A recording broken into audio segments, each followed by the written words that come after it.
Hey everybody, what's going on? Hexlex here. I got another Master Duel video for you. So today we're coming back to Sky Striker here in Season 15. This was another deck that kind of ended up going a little bit by the wayside during Season 14 upon the release of Sprites. Of course, we had so many new decks to check out then, and the meta shifted so heavily. But really, I think the drop in Sky Striker play, both for myself and the meta in general, honestly has more to do with a lot of new decks coming in and people kind of favoring those over some older decks. I will say also that Sky Striker being a control deck in a meta where Runic Sprite exists as like by far the best control deck does kind of make that position a little bit more difficult for the Sky Strikers here. However, Sky Strikers, as we know now, don't necessarily have to stick to a pure control base. They have the ability to OTK ever since the release of Sky Striker Mobilize Linkage. And that is a very, very valuable tool for the deck. That and of course the second Kagari that they got right around the same time. Both have definitely helped Sky Strikers stay meta relevant, even as the meta definitely begins to pick up here as far as the overall power level that Sprites and then the Shizuku cards have now introduced as well. So here we have a build that is very much geared for going second. Like I said, we really like OTKing with Linkage. For those who don't know, you can actually do exactly 8,000 damage if you have Sky Striker Raye and Linkage in your opening hand. You can summon the Raye, enter battle phase, swing with the Raye, and then use Raye's effect to tag into Hayate, attack directly for Hayate. You've done 3,000 damage. Use Hayate's effect to actually send Roze to the graveyard. Then we use the Linkage to send the Hayate away for a Kagari. The Kagari will add the Linkage back to our hand, and because we have a light and dark Sky Striker ace in the graveyard, at that point we have Raye and Roze. Then our Kagari gains 1,000 attack, attacks directly for 2,500, opponent is now left at 2,500. We can use Linkage one more time to go into Shizuku, and then battle for that last 2,500. So that is how you can OTK. If you want to see it in action, I do have some other Sky Striker videos here on the channel where we actually do that OTK within a game. This time around, we didn't get any games like that. We had a lot more like control-based games, which, you know, even if, again, Sky Striker is not the best control deck of the format, it's still an extremely good one. So we've updated the build a little bit here since we last looked at it at the beginning of Season 14. Particularly, we are much more geared towards going second, even than we already were before. We're rocking a couple of Dark Ruler No Mores here, obviously very, very good against Sprites in this meta. Not just against Sprites, but also, you know, I foresee a lot of Adamantipator and Dragon Link style decks putting out insane boards with the help of the Shizuku cards, so we can just negate them all in one fell swoop here with Dark Ruler No More. On top of that, we've also got a couple of copies of Triple Tactics Talent. Ideally, I would like to have each of 3 of each of Dark Ruler No More and the Triple Tac. I suppose I could maybe see myself dropping like Harpie's Feather Duster and possibly like an Effect Veiler for those, but at the same time, we still like having the Effect Veilers for Selene that allows us to easily go into Accesscode if need be. And then just generally having a lot of going second tools or like hand disruption like the Veilers and Imperm is of course going to be extremely important for Sky Striker. I don't remember exactly how many Lightning Storm we were on before, but I'm rocking a playset of it now. Again, we're literally always going to go second. Or at the very least, if we don't lose the coin flip to another going second deck, 98% of the time we're going to be going second. So playing 3 Lightning Storm is not only a safe bet, but also a really, really good pick here. It's also good for just wiping out Sprite boards. This lineup is very much geared to go against Sprite, although I could see myself having to switch it up even a little bit more now that we're seeing these huge decks, 60-card pile decks that are enabled by the Shizuku cards there. Sky Striker is definitely one of those builds because it's so reactionary, because you have so much room for disruption, because you, in most builds, like to go second. You often have to really consider exactly what kind of tech against the meta you're going to bring, because especially also for a control deck, that's going to matter a lot more than it would for like a combo-based deck, which can always fall back on its powerful plays, and not necessarily have to be quite as tech-dependent as a deck like this in order to have its foothold in the meta there. See, the extra itself is still pretty self-explanatory. I don't know if we were on 2 Zeke last time. I've been on 1 Zeke for a while, but I'm really liking 2, especially with Linkage having come out. It just makes it like that much. Just having another option of a card to go into is really nice. And then on top of that, It's also really nice to be able to do something when you take things with Widow Anchor, which of course has been at 3 for a while now, and is just all the more accessible as a result. Excuse me. Alright, so I think that's about everything I wanted to say about the deck. I mean, the way it plays hasn't really changed much in this particular metagame. Like I said, we're still mostly a control deck with the occasional option to OTK. This particular variant, like I said, always wants to go second. There is a going first variant if you wanted to try that with the Therion King Regulus, but I don't have any crafted, which is one of the main reasons I haven't tried it yet. On top of that, I don't know, I tried a going first DPE build of Sky Striker back in the day. I guess it was almost a year ago, to be fair. And I don't know, it's fine being able to set up those control tools. There's also the Adventure Sky Striker, like Adventure DPE Sky Striker was a thing for a minute, but in my opinion, the going second builds just tend to usually be better because they're a little bit more focused and I don't know, just shifting up your game plan that much just to get like one Omni Negate on the board isn't particularly useful in my opinion. Oh, and then Surgical Striker Hamp, we're not playing in this build. I think I was actually playing a 2 Lightning Storm before because I was playing Hamp, but here I decided to just take it out and put in the 3rd Lightning Storm.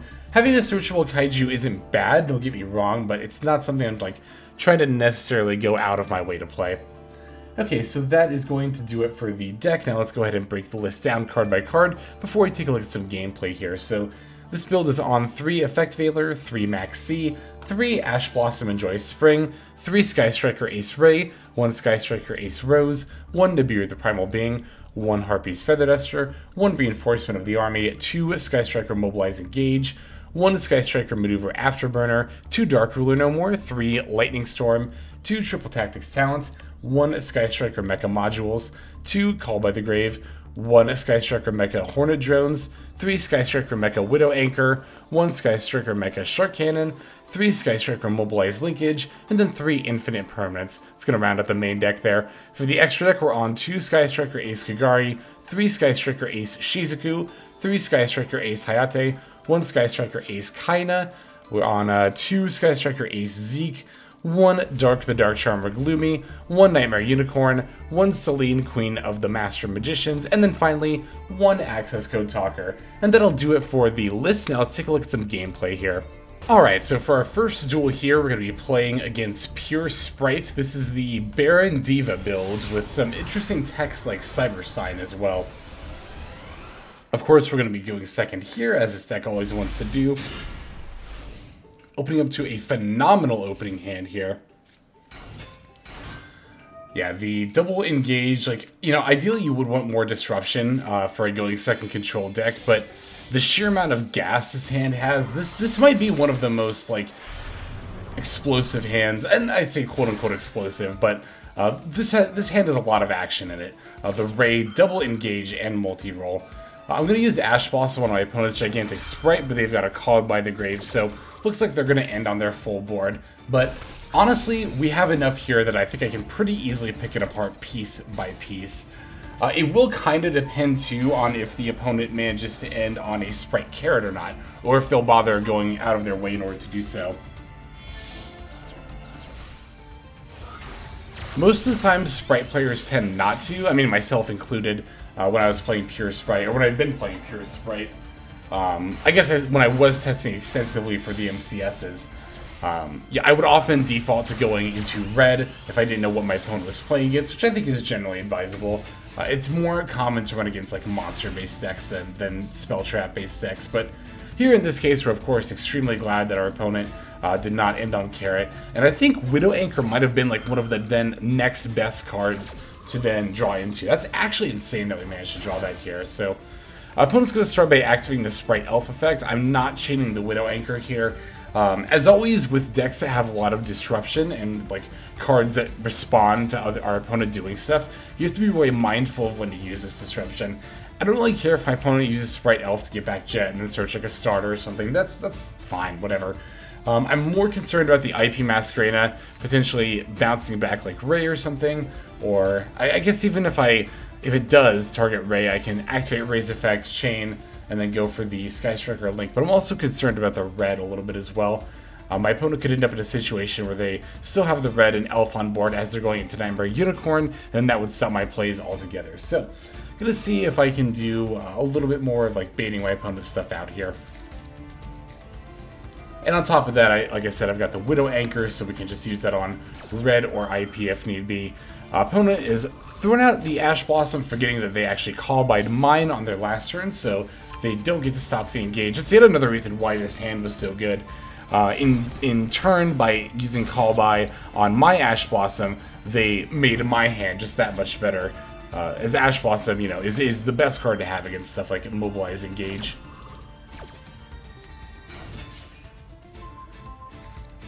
Yeah, here we definitely wanted to chain the Raye anyway. Sprite Smashers doesn't target, which is why it actually did banish the Hayate and didn't just fizzle. But we still wanted to chain the Raye's effect there. That was actually very important because if they banish Raye, then we don't get to keep circulating Raye. However, if we go into a Link monster and they banish that, then we can get the Raye back. I will point out, however, that it was a misplay for me to go into Hayate. Given that they had these Sprite Smashers, I should have actually summoned Kaina first to try to bait out the Sprite Smashers for my opponent. And then that way I could still summon Hayate later in this turn, and then get the Battle End to send a Sky Striker card from deck to graveyard. We've already got both the engages though, so it's not like a huge loss. There's not anything I'm like super desperate to send to the graveyard. It'd be nice to get Roze in there for potentially linkage on future turns, but I'm really not worried about it. And you can see here that we've actually managed to bait our opponent into using like every single one of their responses, and we still have the Widow Anchor to even negate the red here, as well as another engage in my hand as well. So we're going to be able to get back the Raye, wheel and engage, and still have double engage search, being able to draw with the second one after having just completely picked apart our opponent's board. This is again why I said I wasn't really concerned when I saw our hand had so little disruption, because you know we had enough gas that we're able to just do what our disruption would be able to do just on our turn anyway. The one minor hiccup is that we're not going to be able to very easily run over. You know what? Actually, I think I misplayed here, and we were actually able to run over the Sprite Red. We're gonna use the engage to add a Widow Anchor. Yeah, for some reason I had it in my head that I wasn't able to run over Sprite Red, but the Kagari's gonna go up to 1900 here. I could have just clicked Battle Phase. Oh, that's right, that's right. I was gonna use, that was a huge misplay there actually, using the Widow Anchor. My intention was to take control of the Sprite Red, and just get rid of it that way, but my opponent's Sprite Red was already negated, and you have to negate and then destroy the card, or not destroy, and then take control of the card with Widow Anchor.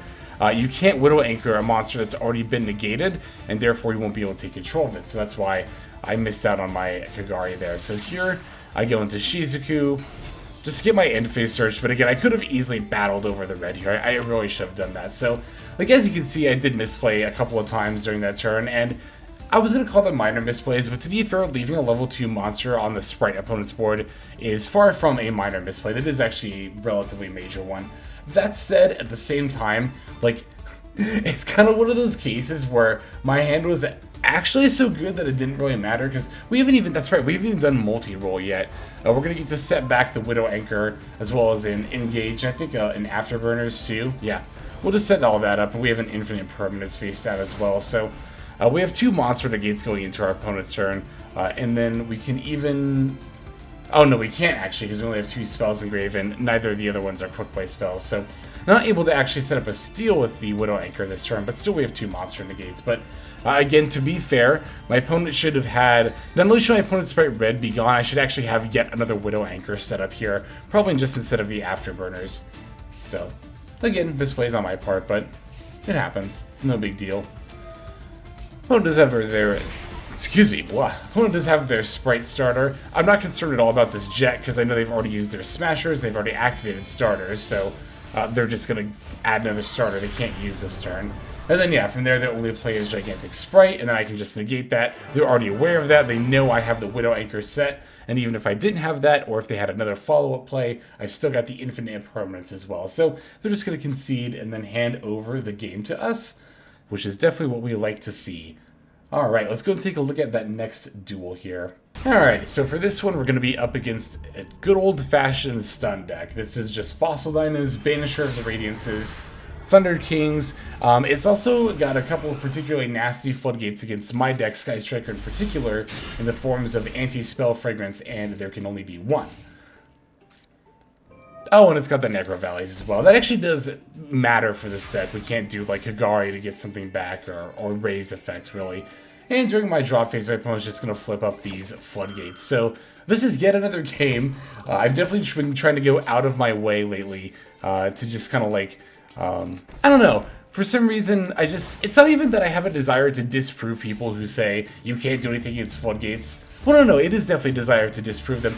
I'm just trying to give people hope, really, more than anything else. Like, when I see people say in comments, and I see this a lot, like, I just concede automatically if my opponent flips up a floodgate, I'm always like, I always think about, like, how many games have you have won that you missed out on? And this is one of the situations where it's actually totally fine that our opponent, I mean, it's obviously not fine that our opponent has floodgates. We ideally like them to not have that, but our opponent doesn't have anything else going on the board as far as monsters go either. So really, you know, things could be better, but they could also be a lot worse. And sometimes you just have to accept the fact that you can't do anything in the face of a bunch of floodgates except just go, like, you know, caveman Unga Bunga beat down, right? We're just going to summon our strongest monster we can get out and smack our opponents over and over again. And that is often times enough to win. And we're going to have another example of that right here. So I do actually have the Lightning Storm face down. That's pretty good. I get to flip that up. But yeah, I expected my opponent was probably just going to have a Solemn Judgment here. Still totally fine, though, because my opponent had to pay half their life points. And without any monsters to defend themselves, that's actually going to be a fairly significant cost. I'm going to then get to use the Linkage. I'll gladly give up the Call By here because, you know, I don't really expect that my opponent is going to make me use that. Still get to set up my Hayate. I can't go into the Kagari, though, because of There Can Only Be One, and of course all the Sky Striker and Link monsters are machines, so there's no real point in sending the Engage here. I'll send the Hayate, or not the Hayate, the Raye, just in case the Hayate ends up leaving the field. I could potentially summon back the Raye. And then, because Raye's a warrior, that's actually not, you know, restricted by There Can Only Be One, so. And also my opponent doesn't have skill drain up or anything, so even if they do end up like setting a monster or something, I can still just attack over it. And they actually end up conceding right after resolving that card of Demise. I suspect maybe their hand was full of spells. They still could have set 2 of them and then discarded 1, but I suspect the larger problem was that they just didn't have a monster and suspected that they were just going to lose right away. To be fair, they actually weren't. Well, you know what? Actually, hang on a second. Because I could have summoned like either Valor or Maxx and then gone into Zeke. Oh, and then I could have powered Zeke up and then smacked for lethal. So I could have actually gotten lethal in the next turn. I don't know if my opponent was directly thinking about that when they conceded this early, but I think either way they figured that without a monster card drawn on that turn, their odds of winning were just more or less non-existent at that point. And yet again, as I said, I like to go out of my way to show these examples of, yes, our opponent set up a bunch of floodgates, and we weren't able to stop them, destroy them, or like do anything about it, but that doesn't mean the game is lost. I think a lot of people, again, just automatically see that as like this game is lost, snap, concede. Definitely not always the case. So, just my 2 cents, as always. But in any case, let's just go and take a look at this next duel here. So this game is up against quite the 60-card pile of a deck. Looks like they're on a Lunalite Necroface plan. So, I think their intent is to mill me out by banishing my deck with Necroface here. Of course, opponent is going to go second. We love hands like this, where we see Maxx, gonna fire that off during the draw phase. Opponent did actually have 1 Triple Tactics talent in their deck, so was still relevant here. We've also got the Ash Blossom and the Dark Ruler no more, which is pretty rad. So the Tenki I'm going to allow to resolve, fully expecting that it's going to add a Fractal. I thought maybe they were on some weird 60-card Tri-Brigade variant, but it turns out to add the Lunalite Tiger instead, and so I thought, okay, so it's that deck. They then went their normal summon for Shiranui Solitaire, activate effect. So at this point, I didn't really know what my opponent was up to. I was like, okay, wow, this is definitely a real pile. But despite not knowing what my opponent exactly was on, we're still able to make an educated guess and fire off the Ash Blossom right here, which did actually turn out to be the best time to do it. Because, of course, I mean, I suspected my opponent was probably going to go for Unizombie and then do some amount of shenanigans. Maybe they're going to send the Necroface itself or some other combo piece. But The reason that I knew, even though I didn't know exactly what kind of strategy my opponent was on, the reason I knew this was a good time to fire off the Ash Blossom is because of multiple factors. One, the fact that my opponent has used their normal summon, so there's much significantly less likely to have follow-up plays. Two, the effect actually cost them a card. They had to tribute the Shiranui Solitaire as cost. Three, I actually did suspect my opponent really wanted this to resolve, because this Tenki beforehand, as soon as they summoned and activated the Solitaire, this Tenki immediately retroactively felt like Ash bait. So I'm very glad I didn't negate this again. I didn't negate it because I was expecting a Fractal to come down instead, but either way, I'm still very glad I did not negate the Tenki here. And four, honestly, if you're not sure what your opponent is on or what exactly they're up to, then it's typically better to Ash Blossom earlier as opposed to later. There is a bit of nuance to that. You still have to recognize when your opponent is setting up a bait like the Tenki here, but generally speaking, ashing earlier is better when you have the opportunity to. That'll leave them with more of the cards that they naturally opened with and the less, cards they searched or drew later for some like hand sculpting. And also on top of that, you might not get an opportunity to use the Ash Blossom later, so it's like you might as well use it now. Or like as early as possible, most of the time. Again, here they did have a bait. Recognizing bait, I mean, it's interesting. That's actually like a topic I've thought about just making a video on, is like baiting responses, but I don't even know how I would necessarily go about making a video like that. Like, it feels weird to do it in like a presentation form like I do a meta analysis, because I don't know, I could just, list some examples of using, a card to bait a response in your combo, or an example of your opponent doing it, but it just feels a little arbitrary, and I don't know, cutting up a bunch of duels to try to like show examples of it also feels a little bit weird. I guess let me know in the comments below if you have any ideas of how you would like to see a video like that formatted, or if that's a video we'd like to see in general. Definitely let me know, because it's one I want to do, it's just, again, I gotta figure out how I want to do it. Alright, yet again, my opponent's going to normal summon and then activate an effect, so I'm just going to fire off my disruption in response to that. The normal summon is pretty typically a good indicator that, alright, my opponent's going to have like a lot harder time coming back. So yeah, I'm going to Valor the Ziamine, and then my opponent's just going to concede. I definitely feel this. I've definitely played some Adamantipator games recently where you summon the Ziamine, it gets negated, and you're just like, well, guess I just lose. And opponent decided that is just going to be the result here. We do have one more duel to take a look at. Let's just dive straight into it. So we're up against Pure Sprite here. This one's playing the Nimble package. I will freely admit this duel is going to be one where I'm more or less showing this not because of like some skillful gameplay or anything. It's just going to be a satisfying game to watch, and you can already kind of see what I mean by this. Opening Dark Ruler No More plus Lightning Vortex, especially against Sprite, is like, I don't need to describe like why that's so good, right? I think I will though, actually. You know what? It's fair, I should. Dark Ruler No More is actually really good against Sprite, in particular because Sprite will have all of its disruptions and responses that it can do on your turn on its initial turn 1 end board, and in the form of monsters in particular on their turn 1 end board. So you can, as your first action before your opponent gets to use Sprite L for IP Masquerena, throw out the Dark Ruler No More. Your opponent can't use any of those effects in response to its activation, and then they're all just negated. And this is particularly good against Sprite because without their effects, all the monsters left on Sprite's board are just like wimpy little dudes with like 1,000 or 1,400 attack or something like that. So, or 800 in the form of IP Masquerena. Which again, I don't feel like I need to necessarily say why that is so good, but I figured I would anyway, just because like, I guess, Dark Ruler No More is, like, not the most common card in the world. Maybe some people aren't quite familiar with this card, the fact that it exists yet. It's funny, I crafted it after Sprites came out, fully intending to play it in, like, a lot more of my decks than I ended up doing, but I don't know, I just kind of have this aversion to playing cards that are only good going second in builds, and then, yeah, my opponent just concedes right away. It's like, to be fair, all I had was Raye here. What would they have ended? What did they end on? Like, what would I have actually... Yeah, my opponent had Sprite, Carrot, and Ronin in defense mode, so I couldn't have actually gotten over either of those. I think this actually could have been a winning game for my opponent. They just conceded very early. I guess this duel could also serve as a lesson of like maybe why you shouldn't concede so early all the time. That was definitely like a rage concede. I feel like that was definitely like a wow, my opponent, of course they had Dark Willow no more and Lightning Storm, blah blah blah blah, you know, whatever. But of course it's also me just inferring as well. In any case there, I think that's all that I wanted to show for today's video, so without further ado, let's just go ahead and move now to our outro.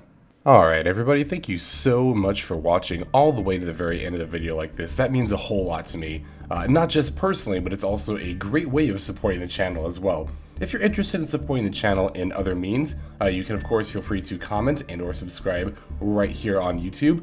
I'm always looking to the comments section. You guys leave some pretty awesome feedback as far as like constructive criticism goes when it comes to deck building, gameplay, channel content, all that stuff. So feel free to leave your opinion down there. I will be sure to take a look at that there. And then subscribing is going to be the best way to get notifications of when these videos drop. That does happen every day, by the way, so if you're looking for daily Master Duel content, you've come to the right place. And there are more places where you can get some daily Master Duel content. If you check out the description below, follow the top link over to my Patreon page.